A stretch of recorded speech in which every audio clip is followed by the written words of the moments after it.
Hello आप सभी लोगों को नमस्कार। स्वागत है इस चैनल पर। आज हम बात करने वाले हैं 18 मई एडिटोरियल के टेस्ट पेपर के बारे में। जो 18 मई को हमने एडिटोरियल का सेशन किया था उसका आज हम टेस्ट पेपर देखेंगे।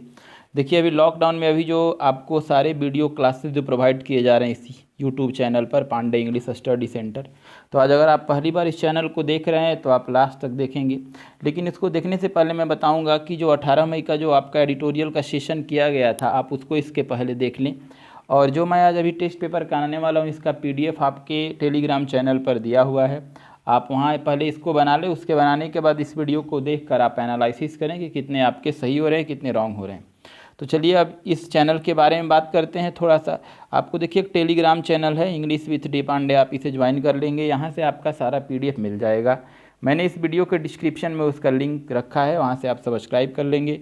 हिंदू का एडिटोरियल एवरीडे आपको दिया जाएगा। द हिंदू एडिटोरियल का वोकैबुलरी रहेगा, ग्रामर का भी स्पेशल टेस्ट पेपर के साथ रहेगा। एक डिफेंस के लिए अलग से मॉक टेस्ट एवरीडे लाए रहे हैं हम।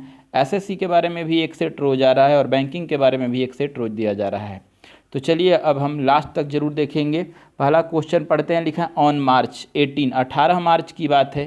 व्हेन चाइना रिपोर्टेड, जब चाइना ने बताया था जीरो फ्रेसेज केस कि वहाँ उसके केस जीरो हैं। और लिखा उसी समय इंडिया है जस्ट, मतलब जब चाइना में एक जीरो केस था तो उसी समय भारत ने 162 केस और 3 लोगों के मरने की खबर दिया था। अब इसमें गलती क्या है कि जब याद रखिए कि जब एक कोई डेट हो और डेट वह जो बीत चुका हो, तो 18 मई मतलब बीता हुआ डेट के बारे में बात कर रहा है, तो वह डेट जो बीत चुका हो और उसके घटना के बारे में बात किया जाए तो उसके लिए आने वाला जो वर्ब होता है वो हमेशा सिंपल पास्ट होता है। तो 18 मार्च यहाँ पे अगर देखेंगे तो पास्ट है। इसके दिए देखिए चाइना है, चाइना V2 में आया है। तो जिस समय चाइना में जीरो केस था उसी समय भारत में 162 केस था। तो चाइना अगर जीरो केस किया है V2 पर पास्ट इंडिफिनिट में तो उसी दौर की बात हो रही है, तो इंडिया में भी तो पास्ट होना चाहिए, इसलिए हैज नहीं होगा बल्कि हैड हो जाएगा। बाकी सब बिल्कुल सही है।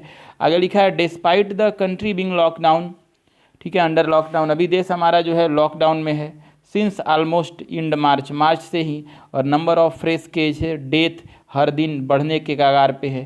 तो बिल्कुल सब सही है, गलत आपका यही था, हैज की जगह पर हैड हो जाएगा। पास्ट इंडिफिनिट में आंसर जाएगा, आपका आंसर एप्पल होगा। क्लियर। चलिए अगर बात करते हैं तो क्वेश्चन नंबर 2 सेकेंड एरर ही है। लिखा है कि दिस इज अ सीरियस, लिखा है this is of serious concern. देखिए दिस इज है, दिस के कारण ईज आया है।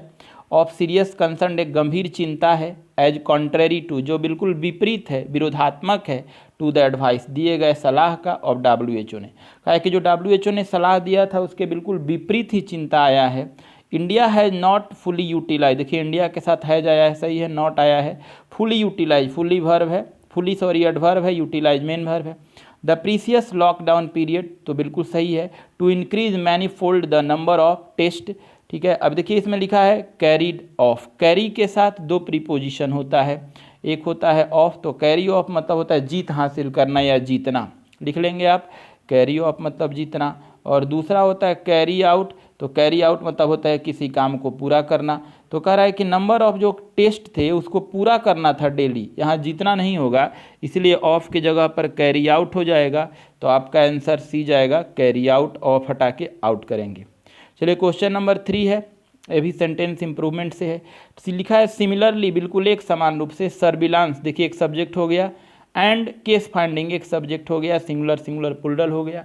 मतलब निगरानी करना और केस का पता लगाना, 2 जून सारे लोगों का जिनका लंबा हिस्ट्री रहा हो पहले से, ठीक है, बिल्कुल अच्छी बात है आंध्र प्रदेश में। एंड कुड बी रीजन, और एक तरह से कारण है, व्हाई इट हैज़ रिपोर्टर, क्यों जो है रिपोर्ट किया जा रहा है 2400 से केस अब तक। तो इसमें अगर देखेंगे तो सर्विलांस और केस फाइंडिंग मिलके काम कर रहा है प्लूरल में, तो वर्ब तो प्लूरल आना चाहिए। और इस सेंटेंस में हैज का यूज किया गया है, मतलब प्रेजेंट में आना चाहिए। तो ऑप्शन को चेक करते हैं, तो हैड तो पास्ट में है, होगा नहीं। हैज सिंगुलर में है, होगा नहीं। हमें प्लूरल वर्ब चाहिए क्योंकि प्लूरल है, तो अब 2 रहा, है, बीन और आर। ये देखिए अर्ली की बात कर रहा है, मतलब शुरू के बात कर रहा है, तो ऐसे स्थिति में तो ईज भी नहीं होगा, आर भी नहीं होगा, है बीन हो जाएगा। तो बीते हुए बात के लिए आंसर सी होगा। चलिए अब आते हैं सेनोनिम्स में है। पहला लिखा है कॉम्प्लिसिएंट। देखिए कॉम्प्लिसिएंट काफ़ी अच्छा वर्ड है। तो कॉम्प्लिसिएंट मतलब होता क्या है, संतुष्टि होता है। कॉम्प्लिसिएंट का मतलब क्या होता है, संतुष्टि। आर्डेंट मतलब उत्साही होता है। कंसर्न्ड मतलब होता है चिंतित या चिंता, ठीक है। इंसोशिएंट लिखा है जो, इंसोशिएंट इसका मतलब होता है संतुष्टि।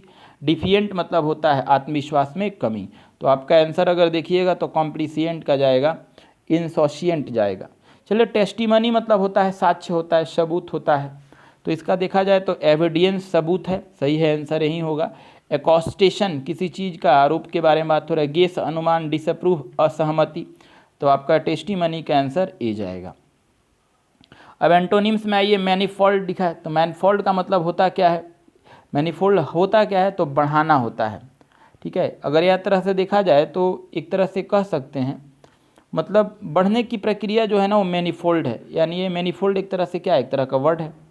तो मैनिफोल्ड मतलब बढ़ाना। तो देखिए मल्टी लिखा है, मल्टीफेरियस इसका मतलब भी होता है बढ़ोतरी। नॉमेरस मतलब भी होता है बढ़ोतरी, दोनों ये साइनो हो गए। अनलाइक मतलब होता है के विपरीत, ये तो होगा नहीं, तो जाएगा डिस्टिंक्ट हो जाएगा। डिस्टिंक्ट मतलब होता है कमी आना या अलगाव आना, तो आपका आंसर कैट जाएगा 6 का। 7 में लिखा है रिसर्जेंस। रिसर्जेंस मतलब होता क्या है, नवीनीकरण होता है, फिर से नया करना, नवीकरण करना। तो अपोजिट क्या हो जाएगा इसका, मतलब छोड़ना, पुराना, अलग करना। तो एक्सटिंक्शन विलुप्तीकरण, ये हो सकता है अपोजिट। रिवाइवल ये तो नवीकरण, ये साइनो है।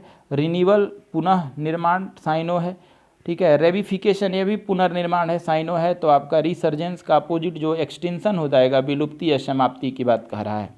क्वेश्चन नंबर 8 जो है ये आपका वोकैबुलरी से है, करेक्ट वर्ड से है।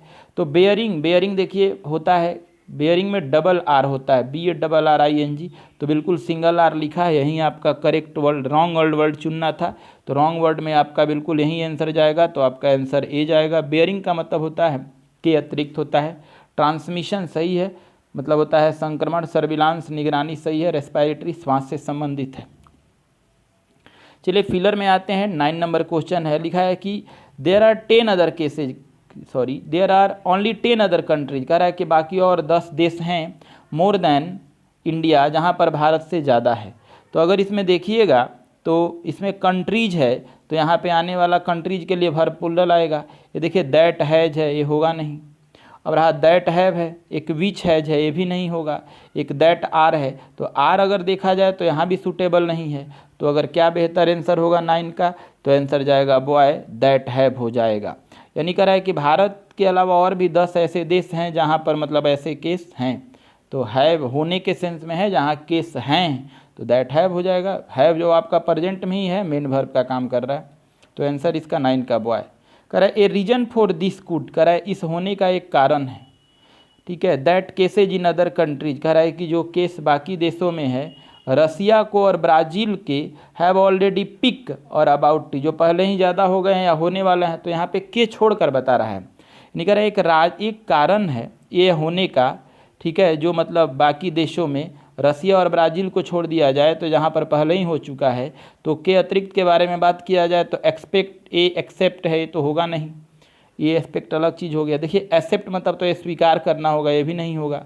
अब देखिए बार बार मतलब भी यहाँ नहीं होता है, तो आंसर आपका जाएगा एक्सेप्ट हो जाएगा, अतिरिक्त हो जाएगा, के अतिरिक्त। तो आपका आंसर 10 का कैट जाएगा। देखिए ऐसे सारे टेस्ट पेपर को आप बिल्कुल बनाते रहिए, और एवरीडे आपको ऐसे ही एडिटोरियल मिलेगा। PDF फाइल भी आप यूट्यूब से, आप टेलीग्राम चैनल से लेते रहिए, और सारे वीडियो को ऐसे ही देखते रहिए। Thank you.